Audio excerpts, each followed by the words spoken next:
यदि आप हमारे चैनल के सभी गाने को पसंद करते हैं तो डीडी प्रोडक्शन हाउस के यूट्यूब चैनल को लाल बटन दबा के सब्सक्राइब करें और घंटी के निशान को जरूर दबाएं।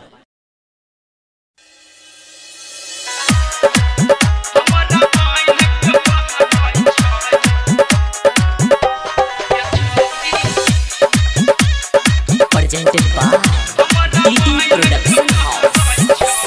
ये छौरी तोरे चक्कर में है बाबूजी घर में बन के महारई छै।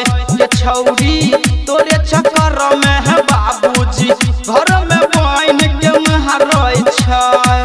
घर में बन के मारई छै हमरा बन के मारई छै कि दिन रात रहै छी काइन काइन क हमरा बन के महारई छै। ये छौरी तोरे चक्कर में है बाबूजी घर में बन के महारई छै।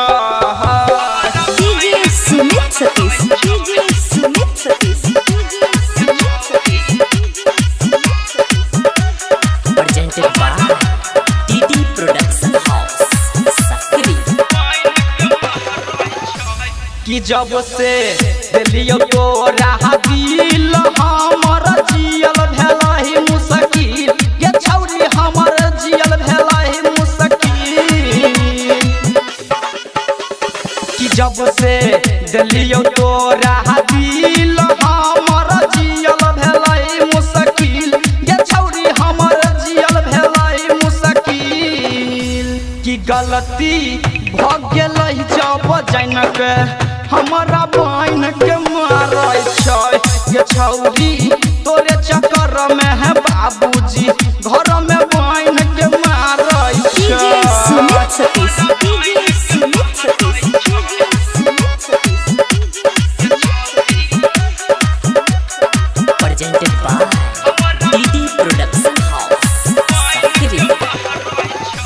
कि तोरा देखै न छियौ एको छन हमरा लागै नै छै गे मन। ये छौरी हमरा लागै नै छै गे मन। कि तोरा देखै न छियौ एको छन हमरा लागै नै छै गे मन। ये छौरी हमरा लागै नै छै गे मन।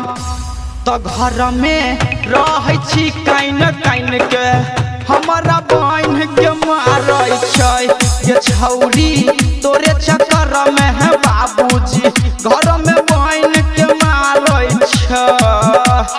DJ Sumit Satish, DJ Sumit Satish, DJ Sumit Satish.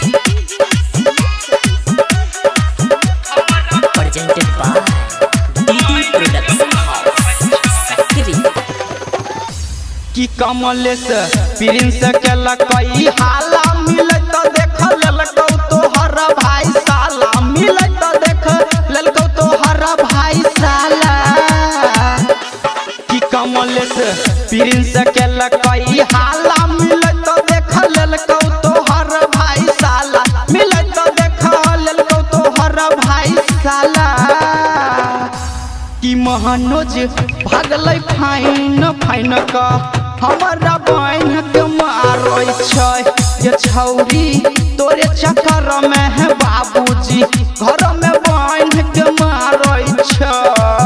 हमरा बन के मारै छै घर में बन के मारै छै। तो दिन रात रहै छी काइन काइन क हमरा बन के मारै छै।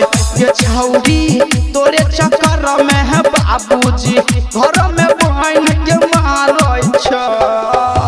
Recording by DD production house Sakri 97 084 45 722।